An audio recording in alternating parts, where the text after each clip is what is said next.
नमस्कार। ट्रेडिंग की तेज रफ्तार दुनिया में आपका स्वागत है, जहां आज हम स्कैल्पिंग रणनीतियों की थोड़ी गहराई में जाएंगे। नमस्कार।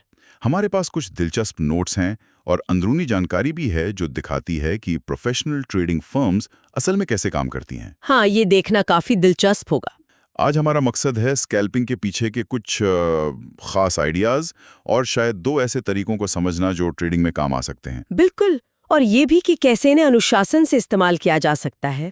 हाँ, हम देखेंगे कि कैसे कुछ ट्रेडर्स ने अनुशासन और फोकस के साथ इन्हीं तरीकों से ग्रोथ हासिल की। तो चलिए शुरू करते हैं इस पड़ताल को। तो स्कैल्पिंग में कामयाब होने के लिए ऐसा लगता है कि कुछ बुनियादी उसूल हैं। पहला और शायद सबसे हैरान करने वाला उसूल है, सिर्फ दो चीजों में माहिर बनो। हाँ, सिर्फ दो? ये सुनने में बड़ा आसान लगता है ना? बिल्कुल, लेकिन प्रोफेशनल ट्रेडर्स इस पर बहुत जोर देते हैं। आखिर क्यों सिर्फ दो खास तरीकों पर टिके रहना इतना जरूरी है? हमारे सूत्रों में एक ट्रेडर का जिक्र है जिसने यही रास्ता अपनाया। उसने अपने लिए बस दो स्कैल्पिंग सेटअप चुने जो उसे सबसे ज्यादा समझ आया। अच्छा, तो सवाल ये उठता है कि वो दो चुने कैसे जाएं? सही कहा। इसके कुछ पैमाने बताए गए हैं। पहला, क्या उस तरीके के काम करने का कोई ठोस कारण है? बाजार में ऐसा क्यों होता है, दूसरे लोग क्या कर रहे हैं? हाँ, ये समझना कि क्यों। और दूसरा, क्या उस तरीके में हर हफ्ते इतने मौके मिलते हैं कि आप उसमें प्रैक्टिस और सुधार कर सकें, जैसे कम से कम 16-20 मौके हर हफ्ते? हाँ, और ये 16-20 मौकों वाली बात बहुत दिलचस्प है। इसके पीछे एक सोचा समझा गणित है असल में। अच्छा, वो कैसे? अक्सर प्रोफेशनल ट्रेडर्स को जो भी आइडिया अच्छा लगता है, उनमें से हर 3 में से वो सिर्फ एक को ही अपनी असली ट्रेडिंग योजना में शामिल करने लायक समझते हैं। ओह, सिर्फ 1/3? हाँ, फिर उस एक चुने हुए आइडिया के लिए भी उन्हें शायद एक ही स्टॉक में 3 मिलते जुलते मौके दिखें और उनमें से भी वो सिर्फ एक पर ही ट्रेड करते हैं। बाप रे, तो काफी कुछ छोड़ना पड़ता है। बिल्कुल। इसका मतलब हुआ कि हर एक ट्रेड लेने के लिए वो औसतन 4 आइडिया या मौकों को छोड़ देते हैं, 2 स्टॉक चुनते वक्त और 2 ट्रेड का सही सेटअप चुनते वक्त। इसीलिए हफ्ते में वो 16-20 संभावित मौके मिलना जरूरी हैं, ताकि इस तरह छानबीन करने के बाद भी ट्रेड करने के लिए कुछ अच्छे मौके बच जाएं। समझ गया। यहीं पे फोकस या ध्यान केंद्रित करने का असली फायदा सामने आता है ना? बिल्कुल। जब कोई ट्रेडर सिर्फ 2 तरीकों पर ध्यान लगाता है तो उसका दिमाग भटकता नहीं है और वो उन तरीकों में उस्ताद बन जाता है। और इसका सीधा असर रिस्क मैनेजमेंट पे भी पड़ता होगा। हाँ, बिल्कुल। जिस ट्रेडर का जिक्र हमारे सूत्रों में है, वो हर ट्रेड पर अपनी डेली स्टॉप लिमिट यानी एक दिन में मैक्सिमम नुकसान की जो सीमा होती है, उसका सिर्फ 5 से 10% ही जोखिम में डालता था। सिर्फ 5-10%? हाँ, मान लीजिए 10%। ऐसा वो इसलिए कर पाता था क्योंकि वो सिर्फ उन्हीं सेटअप्स का इंतजार करता था जिन्हें वो अच्छी तरह समझता था। ये फोकस उसे कम जोखिम के साथ ट्रेड करने की हिम्मत देता है। और ये कम जोखिम वाली अप्रोच अगर लगातार बनी रहे तो कमाल की ग्रोथ दे सकती है। चलिए एक अंदाजा लगाते हैं कि ये कैसे काम कर सकता है, जैसा कि सूत्रों में बताया गया है। मान लीजिए कोई $1000 की डेली स्टॉप लिमिट से शुरू करता है और हर ट्रेड पर $100 यानी 10% का रिस्क लेता है। ठीक है। और मान लें कि 10 में से 6 ट्रेड सही जाते हैं, 60% जीत दर, और हर सही ट्रेड पर रिस्क का दुगना फायदा होता है, 2.1 रिवॉर्ड रिस्क। स्टैंडर्ड है ये तो। हाँ, तो पहले 2 हफ्तों में हर हफ्ते लगभग $800 का नेट फायदा हो सकता है। 6 जीत पर $1200, 4 हार पर $400 गए तो $800 बचे। हाँ, ठीक है। 2 हफ्तों में $1600 का फायदा। अब क्योंकि लगातार फायदा हो रहा है, ट्रेडर अपना डेली स्टॉप मान लीजिए $1500 तक बढ़ा सकता है। हाँ, थोड़ा कॉन्फिडेंस आता है तो बढ़ाते हैं। बिल्कुल। अब अगले 2 हफ्तों यानी हफ्ते 3-4 में $15 प्रति ट्रेड रिस्क के साथ नेट फायदा बढ़कर लगभग $1200 प्रति हफ्ता हो सकता है। फिर स्टॉप $2250 तक बढ़ सकता है। अच्छा। हफ्ते 5-6 में नेट फायदा $1800 प्रति हफ्ता, स्टॉप $3375। हफ्ते 7-8 में नेट फायदा $2700 प्रति हफ्ता, स्टॉप $5062। अरे वाह, ये तो काफी तेजी से बढ़ रहा है। हाँ, और हफ्ते 9-10 तक पहुंचते पहुंचते नेट फायदा $4050 प्रति हफ्ता तक जा सकता है। ये सिर्फ एक उदाहरण है, जाहिर है, लेकिन ये दिखाता है कि कैसे लगातार छोटे फायदे जो अनुशासित तरीके से और कंट्रोल में रिस्क लेकर कमाए जाएं। हाँ, तो वक्त के साथ जुड़कर बड़े बन सकते हैं। ये है कंपाउंडिंग की ताकत। बिल्कुल। ये आंकड़े देखने में तो बहुत अच्छे लगते हैं, लेकिन इन्हें हकीकत बनाने के लिए दूसरी चाबी भी उतनी ही जरूरी है, और वो है सही टाइमिंग टाइमिंग, हाँ, ये ट्रेडिंग में सबसे मुश्किल चीजों में से एक लगती है मुझे। है ही। शायद इसीलिए इसकी बात उतनी नहीं होती जितनी होनी चाहिए। यहाँ मामला वाकई पेचीदा हो जाता है। प्रोफेशनल फर्म्स टाइमिंग के दो पहलुओं पर ध्यान देती हैं। पहला है मेंटल कैपिटल, यानी दिमागी ऊर्जा। मेंटल कैपिटल मतलब आपकी दिमागी ताकत, आपका फोकस, इसे बचाना बहुत जरूरी है। कैसे? चुनकर। याद है वो 4 आइडिया पर एक ट्रेड वाला फिल्टर? हाँ। जो सेटअप ठीक नहीं लग रहे, उन पर ज्यादा सोचने या उनका विश्लेषण करने में वक्त बर्बाद ना करके, और जो मौके आधे अधूरे हैं उन्हें छोड़कर, ट्रेडर्स अपनी दिमागी ताकत उन मौकों के लिए बचाते हैं जो वाकई दमदार हों। अच्छा, मतलब हर गेंद पर बल्ला नहीं घुमाना है। बिल्कुल, सही गेंद का इंतजार करना है। दूसरा पहलू है फिजिकल कैपिटल, यानी आपका पैसा। इसे तभी काम पर लगाना चाहिए जब आपको लगे कि हालात पूरी तरह आपके पक्ष में है, जब आपका चुना हुआ सेटअप बिल्कुल सही बन रहा हो। ओके। इसका मतलब है कि एंट्री लेने के लिए आपके नियम बहुत साफ और कड़े होने चाहिए। जो सेटअप थोड़े कमजोर लगे उन्हें छोड़ देना और सिर्फ सबसे अच्छे मौकों का इंतजार करना। जब आप ऐसा करते हैं तो धीरे धीरे आपका आत्मविश्वास बढ़ता है और आप सही मौकों पर बड़ी पोजीशन लेने से हिचकते नहीं, क्योंकि आपको पता होता है कि आप सिर्फ बेहतरीन सेटअप्स में ही पैसा लगा रहे हैं। सही कहा। और ये हमें तीसरी चाबी तक ले जाता है, एक खास ट्रेडिंग तरीका या एज होना और उसे सही ढंग से इस्तेमाल करना। एज, हाँ, आपका वो फायदा। हाँ, एज का मतलब है वो चीज जो आपको बाजार में थोड़ा फायदा देती है। सिर्फ एंट्री पॉइंट जानना काफी नहीं है। एक कामयाब स्कैल्पिंग रणनीति में एंट्री के अलावा 3 और चीजें होनी चाहिए। अच्छा, क्या है वो? पहली है रिस्क पॉइंट। रिस्क पॉइंट ये वो लेवल है जिसके आधार पर आप तय करते हैं कि आप कितना बड़ा ट्रेड लेंगे, मतलब पोजीशन साइज। ओके। ये आपके एंट्री पॉइंट और चार्ट पर किसी नज़दीकी अहम लेवल, जैसे दिन का सबसे निचला पॉइंट, उससे जुड़ा होता है। ये तय करता है कि नुकसान हुआ तो कहाँ निकलना है, और उसी हिसाब से आप तय करते हैं कि कितने शेयर खरीदने या बेचने हैं। ये आपके नुकसान को काबू में रखने के लिए ज़रूरी है। हाँ, ये बहुत ज़रूरी है, पोजीशन साइजिंग। दूसरा है मुनाफे का अंदाज़ा या प्रॉफिट टारगेट। ये चार्ट पर कीमत की चाल, मतलब प्राइस एक्शन, देखकर तय किया जाता है, जैसे कि लहरें या मेजर्ड मूव। मेजर्ड मूव यानी पहले की चाल के आधार पर अंदाजा लगाना। हाँ, इससे आपको पता चलता है कि ट्रेड से कितनी उम्मीद रखनी चाहिए और मुनाफा कहाँ बुक करना है ना? तीसरा है शॉट क्लॉक।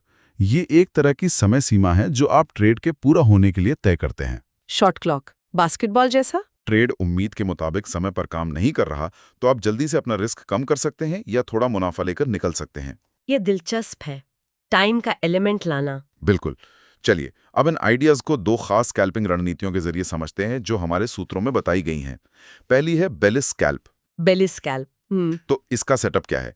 हम एक ऐसे स्टॉक को देखते हैं जो इन प्ले है, मतलब उस दिन सब उसी की बात कर रहे हैं, उसमें खूब ट्रेडिंग हो रही है और वो मजबूत भी लग रहा है, लेकिन बाजार खुलने पर अचानक तेजी से या बेढंगे तरीके से नीचे गिरता है। हाँ, ऐसा लगता है मानो कोई उसे जबरदस्ती नीचे धकेल रहा हो। ये सिर्फ एक पतली सी लाइन विक नहीं होती, बल्कि सच में बिकवाली दिखती है। इसके पीछे का कारण क्या होता है? अक्सर बड़ा बिकवाल बेचना बंद करता है, स्टॉक की अपनी ताकत उसे वापस ऊपर खींच लेती है। तो यही पर स्कैल्पर का मौका बनता है। बिल्कुल, उस अस्थायी गिरावट का फायदा उठाना। अच्छा, तो ये तो हुई वजह। अब इसे ट्रेड कैसे करते हैं? एंट्री का सिग्नल क्या है? इसके 2 मुख्य तरीके बताए गए हैं। चार्ट पर आप उस गिरावट पर एक ट्रेंड लाइन खींच सकते हैं। जब कीमत उस ट्रेंड लाइन को तोड़कर ऊपर जाने लगे तो आप एंट्री ले सकते हैं। ठीक है, ट्रेंड लाइन ब्रेक। दूसरा थोड़ा एडवांस तरीका है, टेप को देखना, यानी लेवल 2 और टाइम एंड सेल स्क्रीन।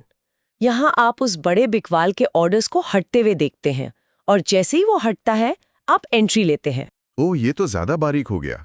और मुनाफा, स्टॉप लॉस कहाँ रहेगा? लक्ष्य होता है एंट्री के बाद ऊपर की तरफ 2 छोटी लहरें पकड़ना। 2 वेव्स। हाँ, स्टॉप लॉस उस गिरावट के सबसे निचले पॉइंट से थोड़ा नीचे, मान लीजिए 2 सेंट नीचे रखा जाता है। बहुत टाइट स्टॉप। हाँ, स्कैल्पिंग है।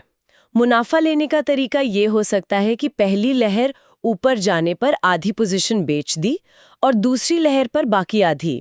ठीक है। ये रणनीति टाइमिंग के लिहाज से इसलिए काम करती है क्योंकि एंट्री के सिग्नल काफी साफ होते हैं। जब वो सिग्नल मिलता है तो अक्सर टाइमिंग सही होती है। इसका नाम बेला नाम की एक ट्रेडर पर पड़ा है, सुना है। हाँ, ऐसा कहते हैं, जिसे ये तरीका बहुत पसंद था क्योंकि ये बार बार दोहराया जा सकता है। और अगर हम इसे उन 3 चाबियों से जोड़ें जिनकी हमने बात की थी, ये एक बहुत ही विशिष्ट सेटअप है। फोकस। इसमें एक साफ एंट्री ट्रिगर है जो सही टाइमिंग में मदद करता है। एक तय रिस्क पॉइंट है, एक मुनाफे का अंदाजा है और एक अंदरूनी शॉर्ट क्लॉक भी है। उम्मीद है कि जैसे ही बिकवाल हटेगा, स्टॉक फौरन पलटेगा। हाँ, ये सब फिट बैठता है। यहाँ का मनोविज्ञान भी समझने लायक है। आप एक मजबूत स्टॉक में आए, अस्थायी जबरदस्ती की कमजोरी का फायदा उठा रहे हैं।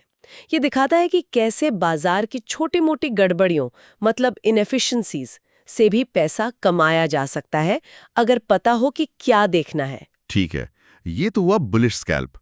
अब दूसरी रणनीति देखते हैं, जिसे ऑफ साइड स्कैल्प कहते हैं। इसका सेटअप थोड़ा अलग है। इसमें क्या होता है?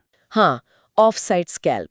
यहाँ हम एक इन प्लेस स्टॉक देखते हैं जो पहले एक दिशा में चल रहा होता है, फिर थोड़ा रुकता है और एक दायरे या रेंज में घूमने लगता है। Range formation? हाँ, ये रेंज अक्सर वीवैप के आसपास बनती है।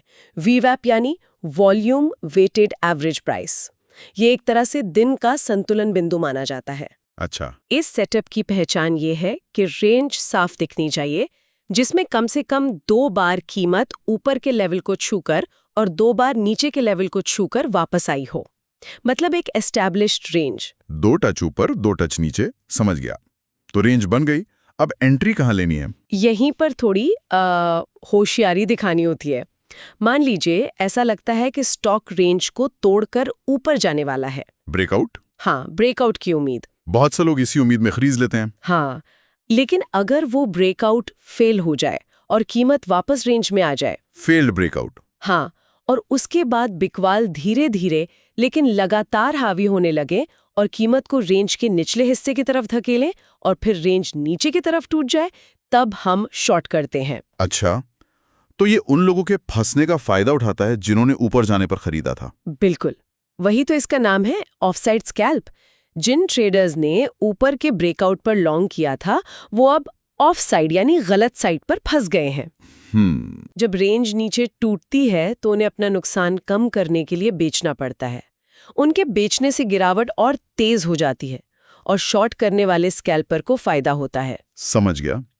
तो इसमें रिस्क पॉइंट, प्रॉफिट टारगेट और शॉर्ट क्लॉक क्या होंगे? रिस्क पॉइंट उस फेल हुए ब्रेकआउट के सबसे ऊंचे पॉइंट से थोड़ा ऊपर रखा जाता है। ठीक है, उस हाई के ऊपर। प्रॉफिट टारगेट अक्सर मेजर्ड मूव होता है, यानी रेंज जितनी ऊंची थी उतना ही नीचे का लक्ष्य रखा जाता है। रेंज की हाइट के बराबर नीचे। हाँ, और शॉर्ट क्लॉक।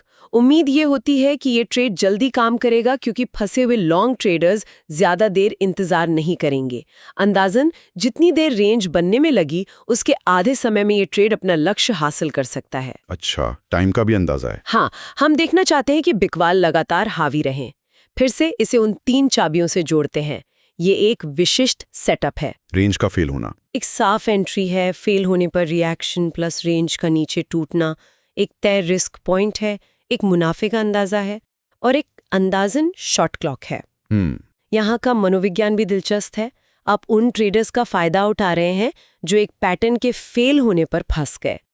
यहाँ सिर्फ पैटर्न का फेल होना जरूरी नहीं, बल्कि फेल होने पर बाकी ट्रेडर्स का रिएक्शन देखना ज्यादा जरूरी है। ये अहम बात है, रिएक्शन देखना। हाँ, जब आप देखते हैं कि फेल होने के बाद बिकवाल मजबूती से आगे आ रहे हैं, तो ये इशारा है कि खरीदने वाले वाकई मुश्किल में हैं। ये सवाल उठाता है, क्या पैटर्न से ज्यादा जरूरी ये समझना है कि दूसरे लोग उस पैटर्न पर कैसे रिएक्ट कर रहे हैं। बहुत बढ़िया पॉइंट। तो आज हमने 3 मुख्य बातें सीखी। पहला, फोकस, यानी कुछ चुनिंदा तरीकों में माहिर होना। हाँ, 2 चीजें। दूसरा, सही टाइमिंग, अपनी दिमागी ऊर्जा और पैसे का सोच समझकर इस्तेमाल करना। मेंटल और फिजिकल कैपिटल। और तीसरा, एक पक्का प्लान होना जिसमें रिस्क, मुनाफा और समय सीमा यानी शॉर्ट क्लॉक सब तय हो। बिल्कुल। हमने देखा कि ये उसूल बेले स्कैल्प और ऑफसाइड स्कैल्प दोनों में कैसे लागू होते हैं। तो इसका निचोड़ क्या है? शायद ये कि ट्रेडिंग में कामयाबी सिर्फ चार्ट पर पैटर्न पहचानने से नहीं मिलती, बल्कि उस पैटर्न को बार बार अनुशासन के साथ एक ठोस प्लान के तहत ट्रेड करने से मिलती है। एकदम सही। बिल्कुल। और ये याद रखना जरूरी है कि ये 2 रणनीतियां सिर्फ उदाहरण हैं।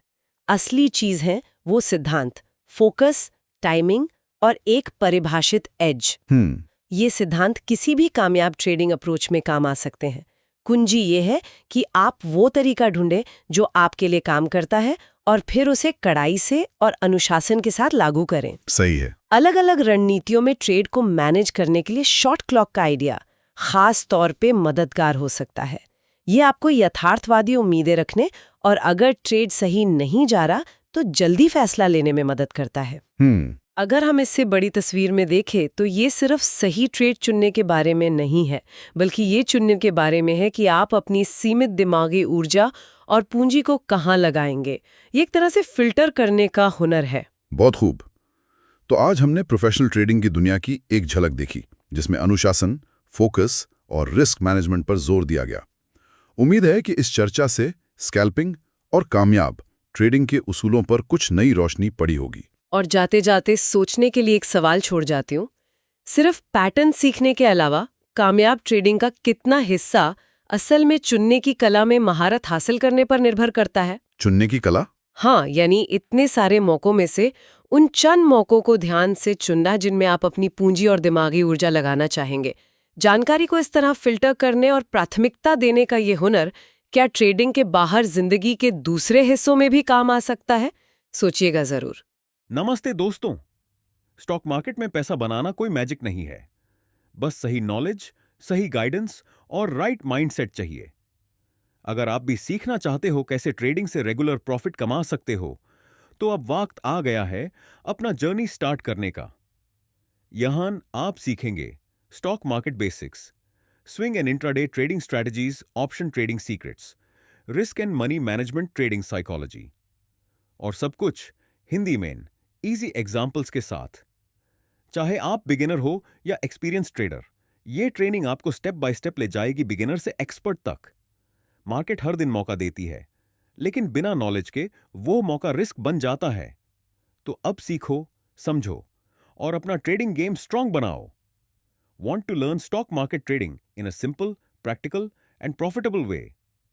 Call or WhatsApp अभी +91 96 41 28 9557।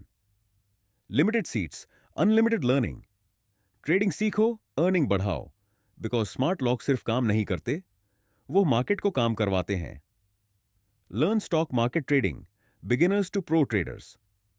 Welcome call, WhatsApp +91 96 41 28 9557।